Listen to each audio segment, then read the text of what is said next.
All India rank 1 के controversy के बारे में आप लोगों का काफ़ी ज़्यादा था कि सर आप लोग भी कुछ बोलिए, कोई बात करिए। यहाँ पर बहुत सारे आप लोगों के ऊपर आरोप लग रखे हैं, तो इस पर आपका क्या कहना है? तो मेरे भाई, मैं आप लोगों को है इस वीडियो के माध्यम से शुरू से लेकर लास्ट तक एक एक तथ्य आपके सामने रखने वाला हूँ और डिसाइड आप करेंगे कि सही क्या है गलत क्या है। इस पर हमारा कोई विचार नहीं है। आपके सामने पॉइंट्स होंगे, आप सभी बातों को देखिएगा। इतने समय से कंट्रोवर्सी को आप लोग भी फॉलो करते आ रहे हैं, किसने क्या कहा, क्यों कहा, वो सारी बातें आपको भी पता है। मेरे बस कुछ सवाल हैं, उनका मुझे जवाब चाहिए और आप लोगों को अगर सही लगे तो कमेंट बॉक्स में ज़रूर बताइएगा। वीडियो को शुरू से लेकर अंत तक देखिएगा। काफ़ी सारे मुद्दे निकल कर आए हैं और जब मैंने कहा था बात निकलेगी तो दूर तक जाएगी, तो अब तो दूर तक जाएगी।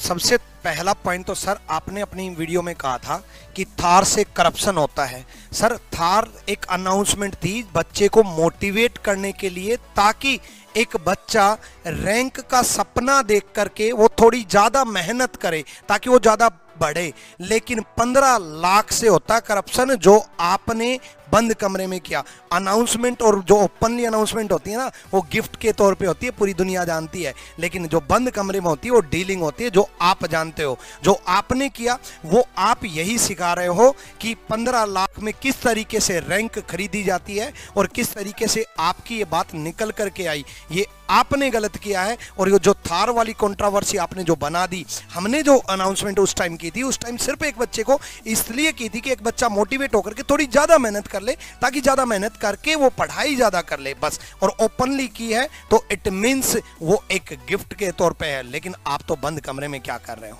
बाकी सारे पॉइंट्स डिस्कस करते हैं। पिछले कुछ समय से है ना, जिसको मर्जी आ रहा है, जो मर्जी आ रहा है उसके ऊपर वो वीडियो बना रहा है और जो मर्जी आ रहा है वो कह रहा है। और खासकर ये वो लोग कहते हैं जो ये कहते हैं कि हम तो कंट्रोवर्सी से दूर रहना चाहते हैं। तो मेरे काफ़ी सारे सवाल हैं, मैं शुरू करता हूँ। सबसे पहले ये डियर सर है मेरे भाई। तो डियर सर, आपसे मेरे कुछ सवाल हैं। सबसे पहला जो पॉइंट आपने कहा ना, वो ये कहा कि थार वाले तो सीट खरीदेंगे। मेरा ये कहना है 15 लाख वालों ने तो रैंक ही खरीद लिया। थार एक अनाउंसमेंट थी और वो बच्चों के लिए गिफ्ट था, वो उनको मोटिवेट करने के लिए था। इसके कॉन्सिक्वेंसेस मैंने कभी इस तरीके से नहीं सोचे थे कि आप आकर टॉपर को सामने से खरीदने की बात करेंगे, आप अपने वसूलों के खिलाफ जाएंगे। आप जो है इतनी अच्छी बातें कैमरे के आगे बोलते हैं, तो काश पीछे का भी कैरेक्टर उतना अच्छा रहता ना, तो वो बड़ा अच्छा लगता है एक बार। लेकिन आपने तो सारी हदें पार कर दी सर। दूसरा जो मेरा यहाँ पर है ना कि ज़मीर कहाँ था, ये बात मैं आपसे बोलूँगा।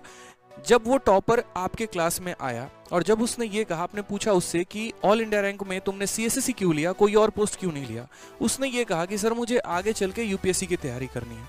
जब आपको ये बात पता थी कि वो UPSC की तैयारी करेगा और आपको ये भी बात पता है कि आपके 15 लाख से उसका पूरा करियर खत्म होने वाला है, अगर ये बात बाहर आ गई तो वो लड़का लाइफ में कभी भी UPSC में कोई भी एग्जाम नहीं निकाल पाएगा, उसको इंटरव्यू में डिबेयर कर दिया जाएगा। तो आपका अपना ज़मीर कहाँ था? अपने फायदे के लिए क्या एक बार भी आपने उस बच्चे के भविष्य के बारे में सोचा? वो तो अनजान था, लेकिन आपको तो उसका फ्यूचर पता था ना। आपको पता था कि जब इंटरव्यू होता है तो पूरी पास्ट हिस्ट्री खंगाली जाती है और पास्ट नीट एंड क्लीन रहता है, तभी उसको कोई पद दिया जाता है। लेकिन आपको ये पता होते हुए भी आपने उस लड़के के भविष्य के साथ पूरा खिलवाड़ किया सर। दूसरा जो मेरा सवाल है ना, वो यहाँ पर ये है कि आप हमेशा ये बात कहते हो सब मेरे छोटे भाई हैं। तो छोटे भाइयों को आप करप्शन दे के सिखा रहे हो क्या? ये बताओ पहले कि छोटे भाइयों को करप्शन का एग्जाम्पल आप दे रहे हैं कि ये ले लो 15 लाख में हम टॉपर कैसे खरीदते हैं। तो जो आने वाला जो जनरेशन है, जो आपसे देखकर इंस्पायर होगा और जो चीज़ें सीखेगा, उनके लिए तो बहुत बढ़िया एग्जाम्पल दिया आपने। और फिर आप कहेंगे कि हाँ इसको नाला मत बनाओ, कूड़ा मत बनाओ। तो स्टार्ट किसने किया, ये बताइए। तीसरा जो मेरा सवाल है ना, वो ये है कि ये काम करने को कहा था आपने। एक मैंने आपकी शॉर्ट्स की वीडियो देखी थी, रील्स देखी थी आपने, हालांकि सारी कॉपी पेस्ट ही रहती है आपकी, बट फिर भी आपने उसमें एक बात कहा था और बड़ा बढ़िया से आपने है ना उसके अंदर एक इमोशनल बैकग्राउंड म्यूजिक लगाया था। पहले तो आप लोग ये बोलते हैं कि हम बच्चों को पागल बनाते हैं इमोशनल बैकग्राउंड म्यूजिक पे लगा के, और फिर आप लोग भी वहीं काम करते हैं। उस वीडियो में बड़ा शानदार तरीके से आपने 2 बातें बोली थी कि इंसान को अगर आगे बढ़ना है तो 2 काम करना चाहिए। पहला कि दूसरों पर थूकना बंद करो। और सर उसी वीडियो में है ना आपने आदित्य को पादित्य रंजन बना रखा है। एक तरफ आप दूसरों को ज्ञान दे रहे हैं कि दूसरों को थूकना बंद करो, और उसी वीडियो में आप मेरे नाम का मजाक भी बना रहे हैं। जो बच्चे मुझसे पढ़ते हैं, जो पढ़कर आज इंस्पेक्टर बने, जो मुझे आइडल मानते हैं, उनके लिए आप क्या एग्जाम्पल सेट कर रहे हैं? क्या वो रिस्पेक्ट कर पाएंगे आपकी? तो ये ना डबल बातें मत किया करो, ये अच्छा नहीं लगता है। अगर आप बात कर रहे हो रिस्पेक्ट देने की, तो रिस्पेक्ट दो, दिखाओ, फिर उसके बाद बात करो। दूसरी बात जो आपने यहाँ पर कही थी ना वो मैंने सारी बातें, और जितनी भी मैं बातें कह रहा हूँ आपके क्लिप से निकाली हुई सारी बातें, और हर वीडियो का मेरे पास प्रूफ है, हर एक वीडियो का मेरे पास प्रूफ है, ताकि कल के दिन आप वो थार वाली वीडियो की तरह डिलीट ना कर दो और पीछे ना हट जाओ, इसलिए मैंने सारे पॉइंट रख रखे हैं। दूसरा जो आपने कहा वो ये कहा कि ऐसा मत कर दो कि जो बच्चे तैयारी कर रहे हैं उनके गले पे चाकू रखना पड़ जाए। आपने चाकू तो नहीं रखा, लेकिन बंद कमरे में उसके हाथ में 15 लाख थमा दिए और ये ज़रूर कहलवा दिया कि हाँ भैया तुम ही जो हो हमारे रैंक 1 हो, और ये कहना कि तुम हमारे प्लेटफॉर्म से पढ़े हो। तो ये भी तो सही नहीं था। एक तरफ कहते हो चाकू मत रखो, दूसरी तरफ हाथ में कैश पकड़ा रहे हो, तो ये कहाँ तक सही है? ये डबल बातें मुझे समझ में नहीं आती हैं, कृपया करके मुझे समझाएं तो बड़ा अच्छा रहेगा। तीसरा जो आपने कहा उस वीडियो में, उस लड़के से कहा आपने इतने कटाक्ष मारे उस वीडियो के अंदर हमारे ऊपर, इतने कटाक्ष मारे, मैं सुन रहा था, मैं सारी बातें मैंने सुनी और आज तक मैंने कोई वीडियो आपके ऊपर नहीं बनाई, लेकिन ये मेरी वीडियो है। उसमें मेरा आपसे सवाल है, आपने उस लड़के को कहा कि जेन्युइन रैंक वालों की डिग्निटी क्या है? अगर लोग ऐसे थार बांटने लग जाएंगे तो अगर वाकई में कोई जेन्युइन रैंक होगा तो उसकी अपनी डिग्निटी क्या रहेगी? तो मेरा सवाल यहाँ पर यह है कि करियम खत्म कर दिया आपने उस लड़के का, कोई डिग्निटी आपने रखी ही नहीं। क्या डिग्निटी रखा आपने, ये बताइए? मजाक बनाया जा रहा है, ट्रोल किया जा रहा है, क्या यही उसका अस्तित्व था? उसके गांव के एक तरफ जहां अखबार में उसके नाम के परचम लहर रहे थे, वहीं पर आपने उसका पूरा करियर ध्वस्त कर दिया। तो ये डिग्निटी कहाँ आती है? तो डिग्निटी वाली बातें है ना, मुझे लग नहीं रहा है कि आपके मुंह से शोभा दे रही हैं, और लिटरली बताऊं तो बहुत बुरा फील हो रहा है कि एक टीचर कैसे अपने स्टूडेंट के साथ इतना गलत कर सकता है।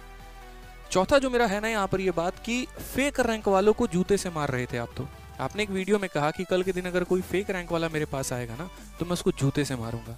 ये फेक रैंक वालों को तो आप अपने हाथ से मिठाई खिला रहे हो।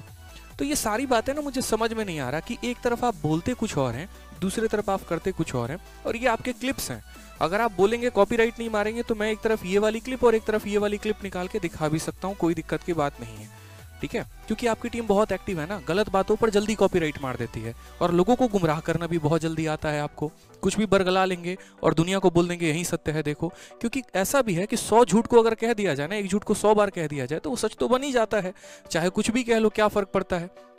तो इसका भी मेरे पास है कि फिर मिठाई क्यों खिला रहे थे आप जब आप तो जूते से मारने वाले थे? तो ये भी मुझे थोड़ा सा है ना सर पचा नहीं, मतलब ठीक है। फिर उसके बाद यहाँ पर कहा कि ज़मीर की सुनो, ठीक है? आप उस टॉपर को ये सिखा रहे थे कि यार है ना तुम अपनी ज़मीर की सुनना, कोई तुम्हें कुछ भी बुला ले, कोई तुम्हें थार दे, कोई तुम्हें मर्सिडीज़ दे, कोई तुम्हें रोल्स रॉयस दे, कुछ भी, तुम अपनी ज़मीर की सुनना। तो एक तरफ आप उसे ये सीख दे रहे हो और कैमरे के सामने, ताकि पूरी दुनिया आपकी बातों से प्रभावित हो जाए, आपके बातों के लपेटे में आ जाए और आपको एकदम भगवान मानना शुरू कर दे। और बंद कमरे में जाके आप उसे क्या कहते हो? भाई सुन, वो तो मैंने कैमरे में बोला था और दुनिया को दिखाने के लिए बोला था, तू फिलहाल ज़मीर की मत सुन, ये 15 लाख की सुन, ठीक है? तो ये भी थोड़ा मुझे सर मज़ा नहीं आया। एक बार थोड़ा इसके बारे में भी बोलेंगे ना तो बड़ा अच्छा रहेगा यहाँ पे। फिर आपने है ना पिछले कुछ टाइम से कुछ बच्चों के अंदर इतना मिथ भर दिया है, और मतलब मेरा दिमाग इस बात पे बहुत ज़्यादा ख़राब था। मैं ऑनेस्टली बताऊं, मैं आज घर जाता हूं, जब ये सारी कंट्रोवर्सी चल रही थी मैंने तो एक इनिशिएटिव लिया था और वो बच्चों के भले के लिए लिया था, लेकिन आप लोगों ने इतना गंद फैला दिया, इतना कूड़ा कचरा बच्चों के माइंड में भर दिया, और आपकी पूरी टीम ने, और एक तो भाई मिस्टर जहर ने, मतलब मैं क्या ही बोलूँ, सही चीज़ को भी गलत तरीका बनाना ना वो आप लोगों को बहुत शानदार तरीके से आता है। मैं तो कल ये सोच रहा था कि अगर हमारी तरफ से ये रैंक 1 वाला का 1% भी केस होता ना, आप तो हमारे पुतले रोड पे जलवा रहे होते और हमारे हाय हाय के नारे लगवा रहे होते, इतना तो मैं कन्फर्म हूँ। एक वीडियो में आपने ये कह दिया, जिनके पैर छूते थे उनको गाली देते हो, ठीक है? आपने आज तक मुझे सामने से देखा है, मैंने आपको आज तक सामने से देखा है, आप मुझे जानते तक नहीं हो, आप मुझे पहचानते तक नहीं हो, फिर आप ये बात कैसे कह सकते हो कि जिनके पैर छूते थे उनको गाली देते हो? आपने इस शब्द का प्रयोग कर दिया कि माँ के कोख पर लात मारने के बराबर है जब जिस गुरु से आप पढ़े उसी गुरु को गाली दे। हमने कब पढ़ा आपसे? कौन स्टूडेंट आपसे? क्या सारी दुनिया आप ही से पढ़ी हुई है क्या? जो आपके गोद में बैठे हुए हैं वो भी तो आप ही से पढ़कर आए होंगे, इसका मतलब जिनको आपने गोद में बिठा के पूरा ताज पहना रखा है और सजा के एकदम बंटवारा करते हो, भाई 20 तू बांट लेना, 21 मैं बांट लूंगा। तो क्या मतलब पूरी दुनिया आप ही की रची हुई है क्या? ये बताइए। सारा कुछ तो आप ही ने बनाया, सारा मैथ्स आप ही ने बनाया, सबको पढ़ाना आप ही ने सिखाया है, और तो भाई ऐसे ही आ जाते हैं। नहीं सर, आप तो बहुत ग्रेट आदमी है ना सर, ठीक है? दूसरी बात, आपका एक चीज़ था कि हाँ, इसका मैं जवाब देना चाह रहा था कि कंटेंट को रद्दी क्यों कहा, ये मैं बोलूँगा। कंटेंट को रद्दी इसलिए कहा, और पहले कंटेंट, एक वीडियो बड़ी वायरल हुई जहाँ पर ये कहा गया कि दोगलापन, ठीक है, कि पहले आप कंटेंट की तारीफ करते हो और फिर उसके बाद आप उस कंटेंट को गाली देते हो। मैं बता रहा हूँ, आज 2018 है और मेरा कंटेंट 2018 के अकॉर्डिंग है, तब तक वो कंटेंट बहुत बेस्ट है। लेकिन 2018 से लेकर 2022 आ जाता है और फिर भी मैं बच्चों को ये बात बोलूँ बच्चा यही बेस्ट है, क्वेश्चन उससे पेपर में आ नहीं रहा है, सिलेक्शन उससे हो नहीं रहा है, तो वो रद्दी नहीं रहेगा तो क्या रहेगा। मैं खुद अपने पेड बैचेस में बोलता हूँ कि भाई आज से 2 साल पहले का भी मेरा जो कंटेंट है ना वो आज रद्दी बन जाएगा, इस बात को ध्यान रखना। तो अपडेट करना बहुत ज़रूरी है। क्या आपने वो काम किया?